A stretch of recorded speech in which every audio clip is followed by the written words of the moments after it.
Welcome to SATV News. This is Shalor Bintu Shafir with the headlines. Push for PR system meant to delay elections, says Mirza Fakhrul, a few trying to make people forget the liberation war. Police lobbed sound grenades, used water cannons to disperse protesting teachers, sitting until their demands are met. CA Yunus off to Rome for World Food Forum event, meetings with global leaders.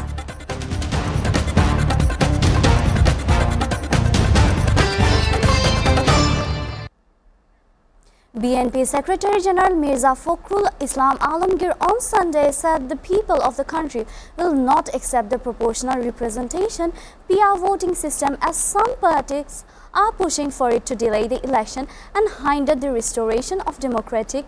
Or speaking at a memorial discussion, he also said people want to see the national election held by February 2026 as pledged by the head of the interim government, Professor Muhammad Yunus. Some political parties are suddenly campaigning for the PR system about which the people of Bangladesh have no idea.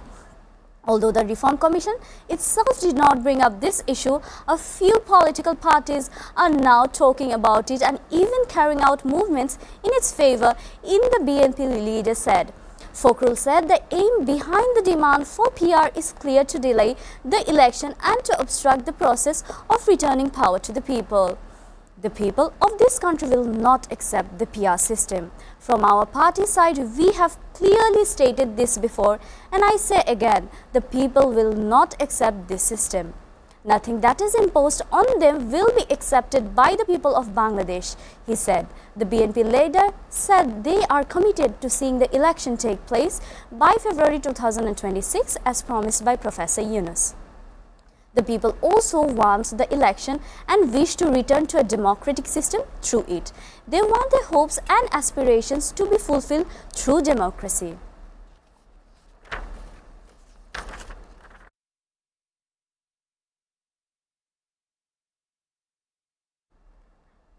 Home Advisor Jahangir Alam Chaudhary today said the government has taken steps to ensure the individuals who held the key responsibilities during the last 3 national elections will largely be excluded from major roles in the upcoming parliamentary polls. He made the remarks while briefing reporters after meeting of the Law and Order Core Committee at the Secretariat this afternoon. Responding to a question on the possibility of a safe exit for advisors, he said, "What one wants is a personal matter. My children are all in the country. What will I do alone regarding a safe exit?" Regarding the accused army personnel, this said legal procedures would be followed while they remain under army custody.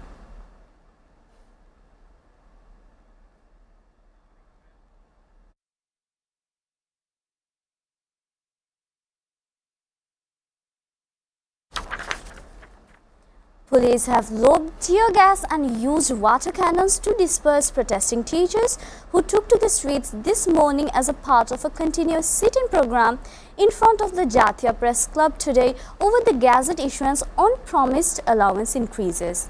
The protesting today body, the Alliance for Nationalization of Education, is demanding the immediate notification of 3 specific benefits: 20% house rent, a Taka 1,500 medical allowance, and 75% festival bonus for employees, all of which they claim were promised by Education Advisor Ciara Brar.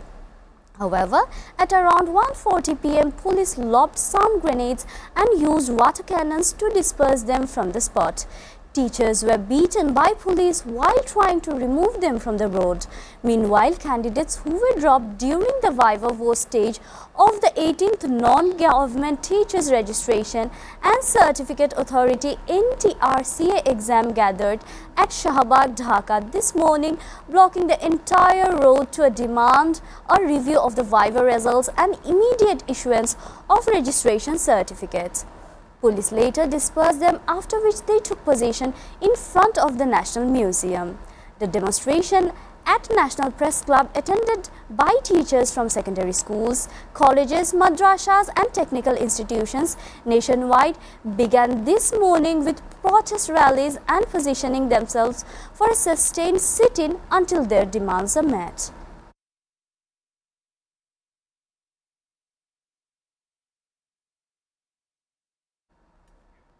Arguments have started in a case over the crimes against humanity against former Prime Minister Sheikh Hasina, former Home Minister Asaduzzaman Khan Kamal and another accused. The hearing started on Sunday before the International Crimes Tribunal 1, led by Chairman Justice Muhammad Ghulam Murtuza Majumdar.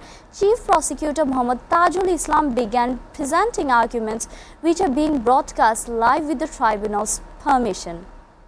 Prosecutor Ghazi Imich Tamim said the prosecution is presenting its arguments first to be followed by those of the state-appointed defense counsel. The prosecution will then have an opportunity to counter the defense arguments before the case is kept pending for the verdict. The tribunal concluded an testimony and cross-examination of 54 witnesses over 28 working days on October 8th. On that day, state-appointed defense counsel Muhammad Amir Hussain completed his third day of cross-examination of the case's chief investigating officer, Muhammad Alamgir, who was the 54th and final prosecution witness. Alamgir had testified on September 30th for the third day, presenting various documents and evidence.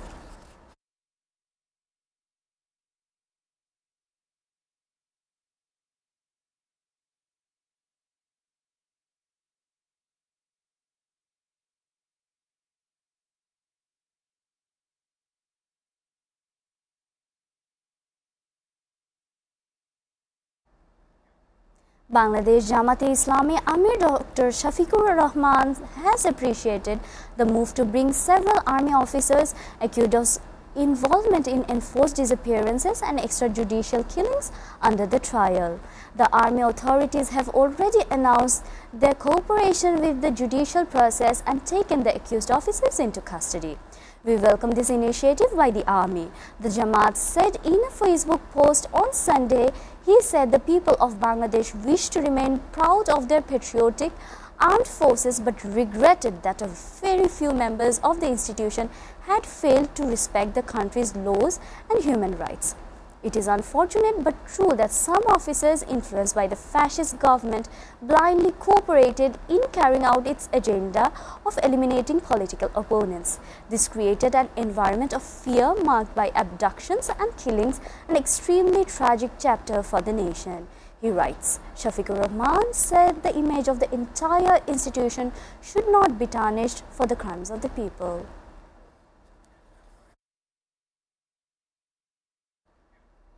Chief Advisor Mohammed Yunus left Dhaka today for Rome, the capital city of Italy, to join the flagship event of the annual World Food Forum (WFF). A Biman Bangladesh Airlines flight carrying the chief advisor and his entourage departed Hazrat Shahjalal International Airport at around 11:30 am. Chief Advisor's press secretary Shafiqul Alam today told BSS. According to the tour schedule, Yunus will deliver a speech as a guest at the main session at the WFF. In addition, he will hold meetings with the Italian Prime Minister Giorgia Meloni and heads of various international organizations. In those meetings, the discussions will focus on global issues such as food security, poverty, alleviation, and sustainable development. The WFF is a flagship event of the Flood and Agriculture Organization (FAO) of the United Nations, where policymakers, researchers, and entrepreneurs from around the world exchange views of the future of food systems.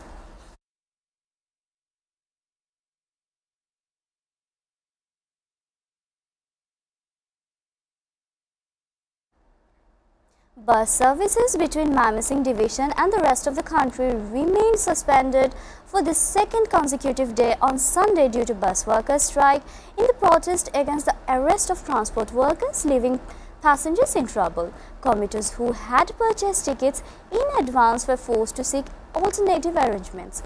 Many expressed frustrations at bus stands early in the morning over the disruption.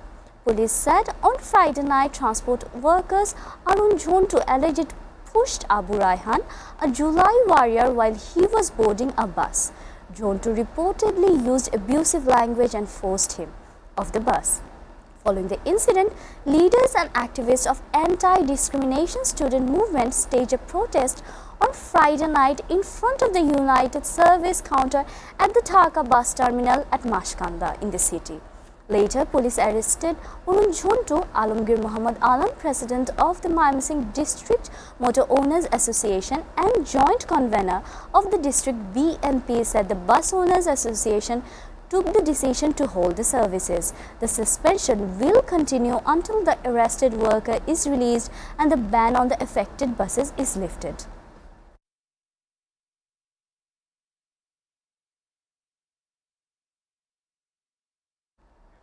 Viewers, we are taking a short break. Please stay with us.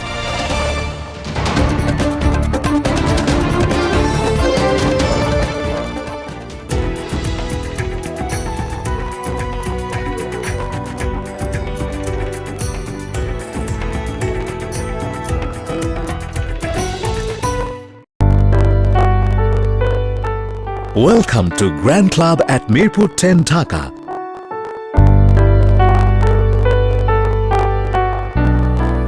Elegant spa and wellness facility for ladies and gents.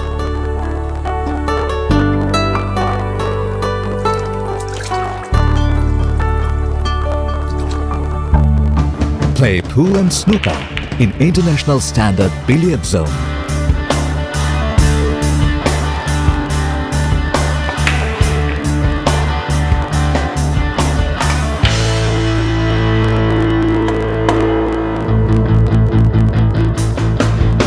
World-class gym facility with exclusive equipment for man and woman. A restaurant of delicious local and international cuisine.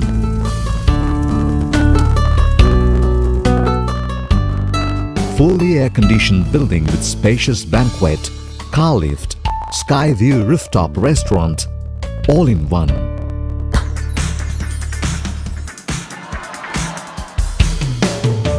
Grand Club Limited, Mirpur 10, Dhaka.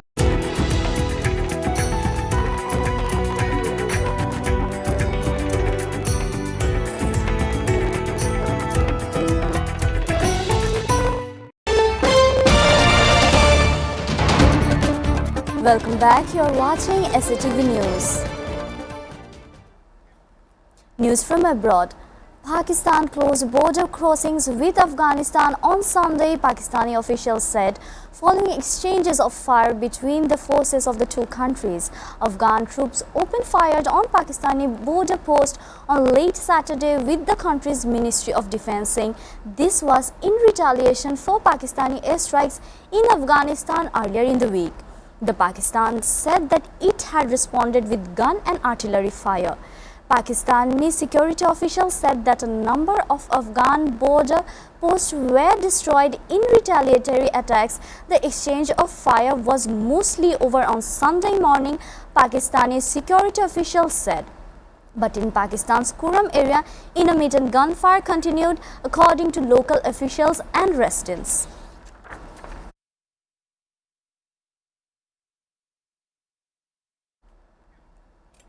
The Philippines accused Chinese maritime forces of using water cannons and ramming a Filipino vessel near the vessel Philippines occupied Tito Island, calling the actions a clear threat that escalates tension in the contested South China and sea waters.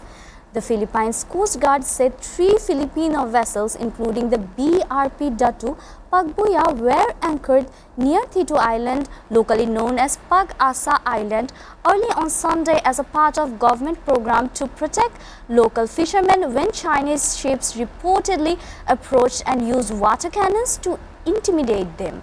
An hour later, a China Coast Guard ship allegedly fired its water cannon directly at the BRP Datyu Pugbaya before ramming its stern, causing minor damage but no injuries, the PCG said. Manila's Coast Guard and the Bureau of Fisheries and Aquatic Resources vowed to continue their operations in the area, saying their presence is essential to safeguarding the livelihood of Filipino fishermen. China's embassy in Manila did not immediately respond to a request for comment. Tensions between China and the Philippines over the South China Sea have been rising through the year, particularly over the Scarborough Shoal, a prime fishing ground.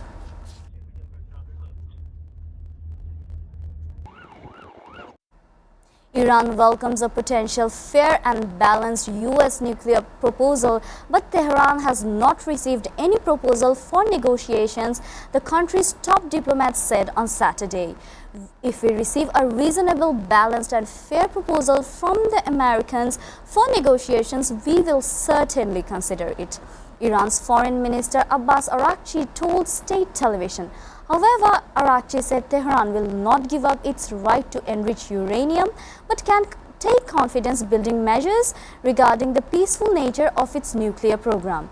Of course, this is conditional on the other side also taking steps to build trust by lifting part of the sanctions, Araghchi said, adding that Tehran and Washington had been exchanging messages through mediators. The United States, its European allies and Israel accused Tehran of using its nuclear program to conceal efforts to try to develop the capability to produce weapons. Iran says its nuclear program is for peaceful purposes only. Prior to a 12-day war between Iran and Israel in June, which Washington joined by striking key nuclear sites, Tehran said Washington held 5 rounds of nuclear talks but faced major stumbling blocks such as uranium enrichment on Iranian soil, which Western powers want to bring down to zero to minimize any risk of weaponization.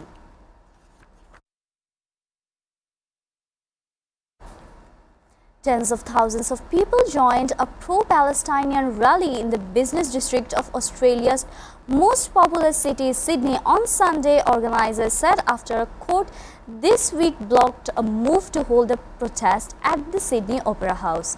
Around 27 protesters took place across Australia on Sunday, including in Melbourne and Sydney, said the organizer, the Palestine Action Group, which estimated a crowd of 30,000 at the Sydney rally. Police did not have a crowd estimate for the protest. The rallies took place against the backdrop of Israeli troops pulling back under the first phase of a US brokered agreement to end the war in Gaza, which has killed tens of thousands of people and left much of the enclave in ruins. Amal Nasser, an organizer of the Sydney rally, said even if the ceasefire holds, Israel is still conducting a military occupation of Gaza and the West Bank. The occupation, as well as systemic discrimination against Palestinians living in Israel, constitute an apartheid system, she said in a statement. Australian Broadcasting Corp footage showed protesters, many carrying Palestinian flags and wearing keffiyeh scarves, matching on closed city streets. Police said no arrests were made.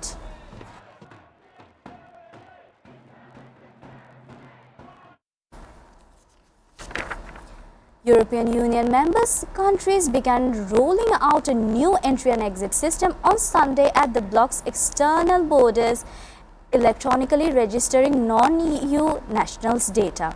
The entry-exit system, EES, an automated system that requires travelers to register at the border by scanning their passport and having their fingerprints and photographs taken, will be introduced over 6 months. The move is aimed at detecting overstayers, tackling identity fraud, and preventing illegal migration amid political pressure in some EU countries to take a tougher stance. The entry or exit system is the digital backbone of our new common European migration and asylum framework. European Internal Affairs and Migration Commissioner Magnus Brunner said in a statement, non-EU citizens will have to register their personal details when they first enter the Schengen area. All EU member countries apart from Ireland and Cyprus, but including Iceland, Norway, Switzerland and Liechtenstein. Subsequent journeys will only require facial biometric verification. The system should be fully operational with passport stamping replaced with electronic records on April 10, 2026.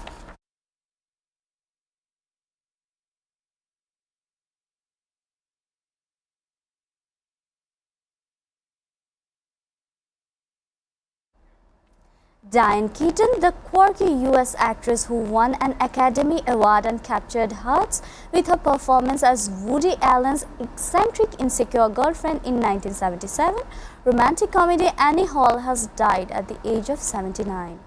Rizzoli, a publishing company that released several of Keaton's books, confirmed her death in a statement calling her an icon whose influence spanned in film, fashion and design. A representative for Keaton could not be immediately reached. Her death was first reported by People magazine. Keaton, who appeared in more than 60 films including The Godfather trilogy, The First Wives Club and 8 films with Allen, stood out in Hollywood with a personal style that favored androgynous looks, turtleneck sweaters and her trademark hats.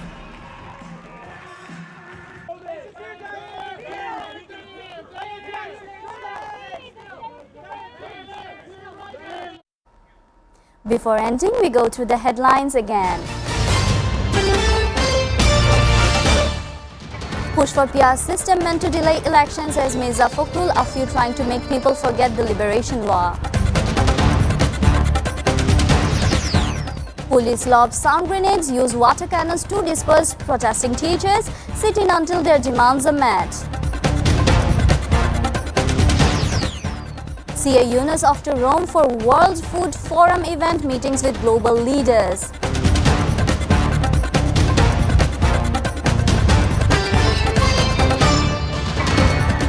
Before ending, we go through the headlines again.